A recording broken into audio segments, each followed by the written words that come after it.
एक नदी के किनारे उसी नदी से जुड़ा एक बड़ा जलाशय था। जलाशय में पानी गहरा होता है, इसलिए उसमें काई तथा मछलियों का प्रिय भोजन जलीय सूक्ष्म पौधे उगते हैं। ऐसे स्थान मछलियों को बहुत रास आते हैं। उस जलाशय में भी नदी से बहुत सी मछलियां आकर रहती थी। अंडे देने के लिए तो सभी मछलियां उस जलाशय में आती थी। वह जलाशय लंबी घास व झाड़ियों द्वारा घिरा होने के कारण आसानी से नजर नहीं आता था। उसी में 3 मछलियों का झुंड रहता था। उनके स्वभाव भिन्न थे। अन्ना संकट आने के लक्षण मिलते ही संकट टालने का उपाय करने में विश्वास रखती थी। प्रत्यु कहती थी कि संकट आने पर ही उससे बचने का यत्न करो। यज्ञी का सोचना था कि संकट को टालने या उससे बचने की बात बेकार है, करने कराने से कुछ नहीं होता, जो किस्मत में लिखा है वह होकर रहेगा। एक दिन शाम को मछुआरे नदी में मछलियां पकड़कर घर जा रहे थे। बहुत कम मछलियां उनके जालों में फंसी थी, अतः उनके चेहरे उदास थे। तभी उन्हें झाड़ियों के ऊपर मछलीखोर पक्षियों का झुंड जाता दिखाई दिया। सबकी चोंच में मछलियां दबी थी।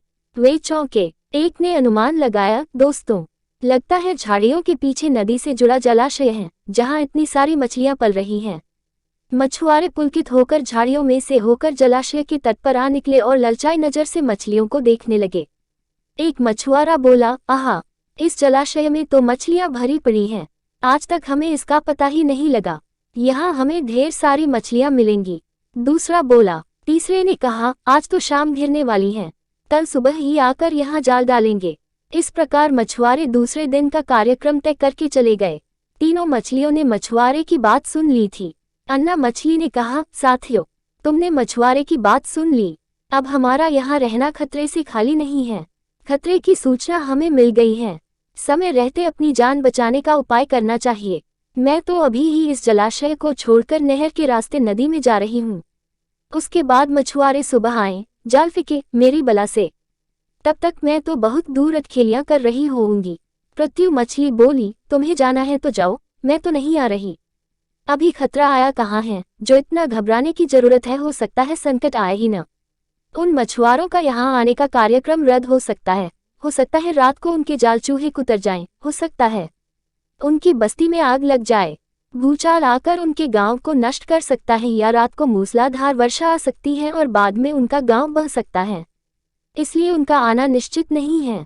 जब वह आएंगे तब की तब सोचेंगे। हो सकता है मैं उनके जाल में ही न फंसूं। यज्ञी ने अपनी भाग्यवादी बात कही, भागने से कुछ नहीं होने का। मछुआरों को आना है तो वह आएंगे। हमें जाल में फंसना है तो हम फंसेंगे। किस्मत में मरना ही लिखा है तो क्या किया जा सकता है। इस प्रकार अन्ना तो उसी समय वहां से चली गई। प्रत्यु और यज्ञी जलाशय में ही रही। भोर हुई तो मछुआरे अपने जाल को लेकर आए और लगे जलाशय में जाल फेंकने और मछलियां पकड़ने। प्रत्यु ने संकट को आए देखा तो लगी जान बचाने के उपाय सोचने। उसका दिमाग तेजी से काम करने लगा। आसपास छिपने के लिए कोई खोखली जगह भी नहीं थी। तभी उसे याद आया कि उस जलाशय में काफी दिनों से एक मरे हुए ऊदबिलाव की लाश तैरती रही है। वह उसके बचाव के काम आ सकती है। जल्दी ही उसे वह लाश मिल गई। लाश सड़ने लगी थी। प्रत्यु लाश के पेट में घुस गई और सड़ती लाश की सड़ांध अपने ऊपर लपेटकर बाहर निकली। कुछ ही देर में मछुआरे के जाल में प्रत्यु फंस गई। मछुआरे ने अपना जाल खींचा और मछलियों को किनारे पर जाल से उलट दिया।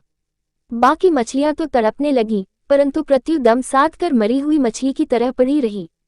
मछुआरे को सड़ांध का भापका लगा तो मछलियों को देखने लगा। उसने निश्चल पड़ी प्रत्यु को उठाया और सूंघा, आग, ये तो कई दिनों की मरी मछली है, सड़ चुकी है। ऐसे बड़बड़ाकर बुरा सा मुंह बनाकर उस मछुआरे ने प्रत्यु को जलाशय में फेंक दिया। प्रत्यु अपनी बुद्धि का प्रयोग कर संकट से बच निकलने में सफल हो गई थी। पानी में गिरते ही उसने गोता लगाया और सुरक्षित गहराई में पहुंचकर जान की खैर मनाई। यज्ञी भी दूसरे मछुआरे के जाल में फंस गई थी और एक टोकरे में डाल दी गई थी। भाग्य के भरोसे बैठी रहने वाली यज्ञी ने उसी टोकरी में अन्य मछलियों की तरह तड़प तड़प कर प्राण त्याग दिए। सीख, भाग्य भी उन्हीं का साथ देता है जो कर्म में विश्वास रखते हैं और कर्म को प्रधान मानते हैं। भाग्य के भरोसे हाथ पर हाथ रखकर बैठे रहने वाले का विनाश निश्चित है।